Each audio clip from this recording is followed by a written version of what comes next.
हार गया ना मैच बेटा, आज के बाद अपन से पंगा मत लियो, समझ गया खजूर? क्या बोला बे? इधर तो आ जरा, तेरी तो साले अपने बाप को क्रिकेट के बारे में ज्ञान देता है। अबे अबे रोकी, क्या कर रहा है यार?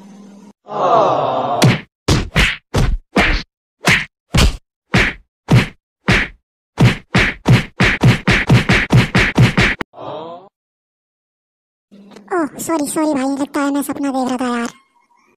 अबे हम भाई तुझे यहाँ जगाने आए थे और यार तूने हम ही को कूट दिया। जा बेटा, आज तेरी टीम में कोई भी मैच नहीं खेलेगा। अबे भाई ऐसा मत कर यार, नहीं तो हम बिना मैच खेले ही हार जाएंगे। Good bye. अबे काहे का गुड बाय? अबे भाई रोकी, क्या बात है भाई? यहाँ अकेले कैसे भाई, मैच खेलने नहीं जाना क्या? अबे तू निकल, बहुत परेशान हूँ मैं। नहीं तो बेटा तू भी कुटेगा अब। Okay okay bro.